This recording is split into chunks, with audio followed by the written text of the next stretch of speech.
On nous demande ici de résoudre ce système S en appliquant l'algorithme de Gauss-Jordan. Pour cela, on va utiliser la matrice associée au système S. Donc la matrice associée au système S s'écrit M égale 1, moins 1, moins 1, 1, 2. Donc je prends les coefficients devant x, y, z, t d'un côté, et puis je matérialise les égalités par la barre verticale. Et enfin, le coefficient de ce membre est 2, et je continue avec les autres lignes. 1, 0, 1, 0, 3. Je vais donc choisir la ligne 1 comme ligne pivot et utiliser le 1 qui est en haut à gauche comme pivot. Je vais soustraire la ligne 1 à la ligne 2 et à la ligne 3 pour faire apparaître des zéros sur la première colonne. Donc la matrice M est équivalente par ligne à 1, moins 1, moins 1, 1, 2, 0. Ensuite, on va faire 1, moins 1, donc 2. 0, moins 1, 1. 0, moins 1, moins 1. 2, moins 2, 0. 1, moins 1, 0. 0, moins 1, 1. 1, moins 1, 2. 0, moins 1, moins 1. 3, moins 2, 1. On continue. Cette fois-ci, on a donc éliminé les coefficients sous le premier pivot. On va, alors, on peut très bien faire déjà une dilatation pour mettre un 1 ici. On pouvait aussi travailler avec le 2, c'était pas un problème.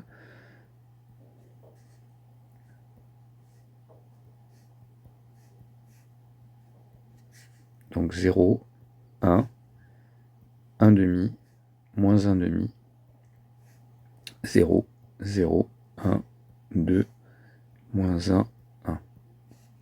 Maintenant, je peux utiliser la deuxième ligne de la matrice comme ligne pivot et le deuxième 1 encadré comme pivot pour éliminer le 1 qui est en troisième ligne.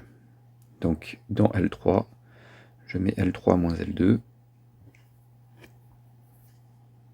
et j'obtiens la matrice suivante, 1, moins 1, moins 1, 1, 2, 0, 1, 1 demi, moins 1 demi, 0, 0, 0. Donc là on fait 2 moins 1 demi, ça nous fait 3 demi. Moins 1 plus 1 demi, ça nous fait moins 1 demi. Et 1 moins 0, ça fait 1.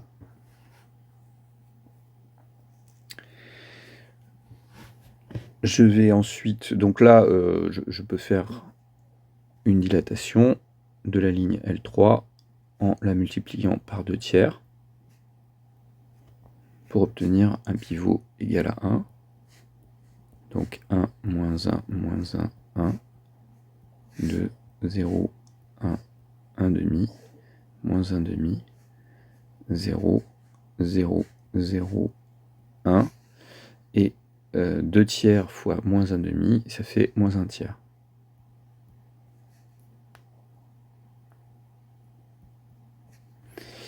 Et enfin, je fais donc 2 tiers.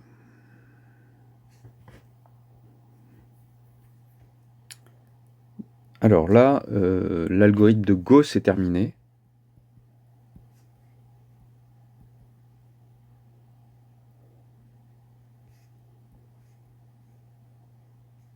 Puisque j'ai une matrice échelonnée.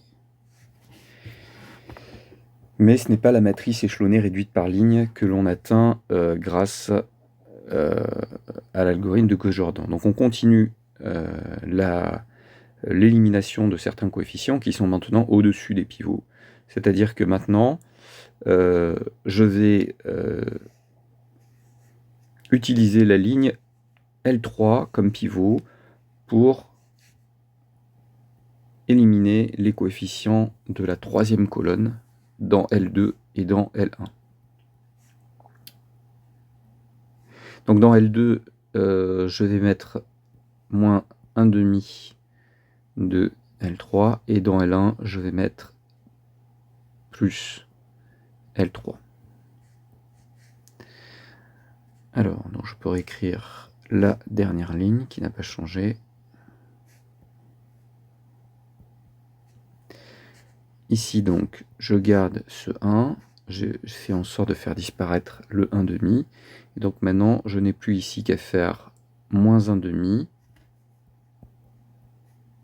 moins 1,5 fois moins 1 tiers. C'est-à-dire moins 1,5 plus 1 sixième, c'est-à-dire moins 3 sixièmes plus 1 sixième, c'est-à-dire moins 2 sixièmes, c'est-à-dire moins 1 tiers.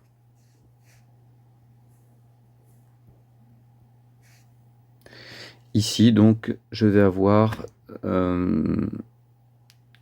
0, moins 1,5 de 2 tiers, donc les deux se simplifient, et il nous reste moins 1 tiers. Pour la première ligne, donc le moins 1 reste.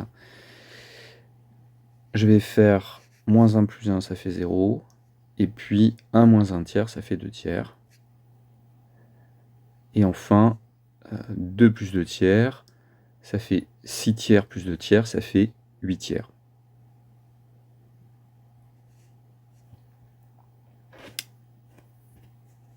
On s'occupe maintenant du coefficient moins 1 en utilisant la ligne L2 comme pivot. Donc dans L1, je vais mettre L1 plus L2.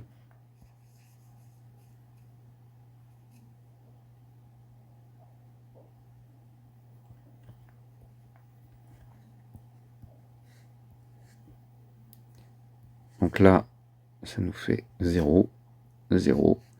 J'ai juste ce coefficient à calculer, c'est-à-dire 2 tiers moins 1 tiers qui font 1 tiers, et le coefficient du second membre, c'est-à-dire 8 tiers moins 1 tiers, est égal à 7 tiers.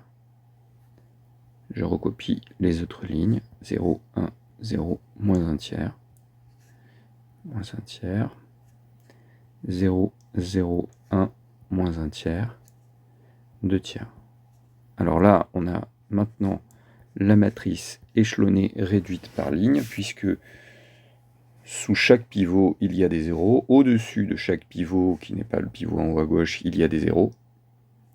Et j'ai des coefficients qui restent, qui sont les coefficients relatifs à l'inconnu, la seule inconnue auxiliaire, qui est la variable t dans notre système. Donc c'est bien la matrice échelonnée réduite par ligne, et c'est la fin de l'algorithme de Gauss-Jordan. On voit que le système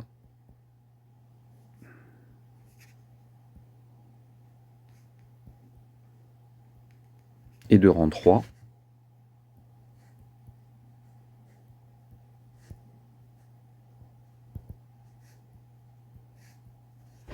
Qui est aussi égal au nombre d'équations. Et comme, donc si vous voulez, si n est le nombre d'équations, d'accord, on a R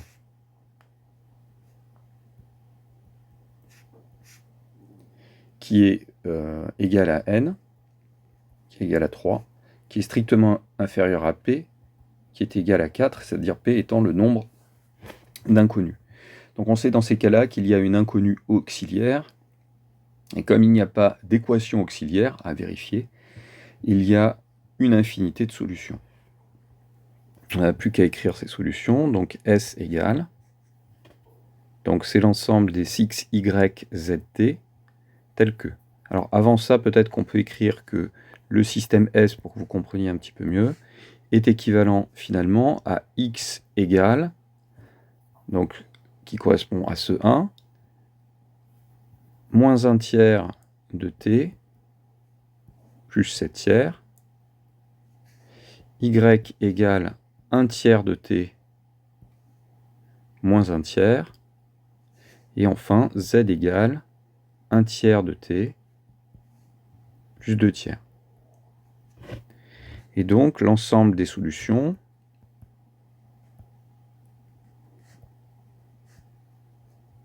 du système S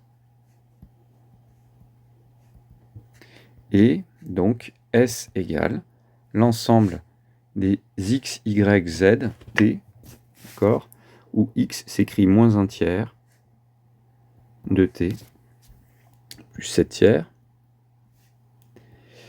y s'écrit 1 tiers de t moins 1 tiers, z s'écrit 1 tiers de t plus 2 tiers, et enfin il y a t, qui est l'inconnu auxiliaire, avec t appartenant à R.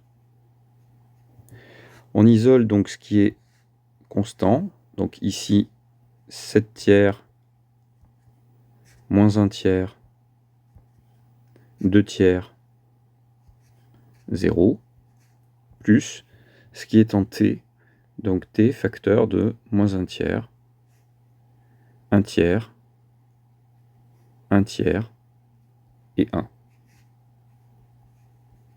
On va utiliser maintenant les notations que nous connaissons avec vect, donc 7 tiers, moins 1 tiers, 2 tiers, 0, qui représente les coordonnées du point par lequel va passer la droite vectorielle, géométriquement, qui va être dirigée par le vecteur de coordonnées. Alors, ou bien on prend moins 1 tiers, 1 tiers, 1 tiers, 1, ou bien on peut aussi prendre un vecteur collinéaire à ce vecteur pour avoir des coordonnées entières, c'est-à-dire moins 1, 1, 1, 3.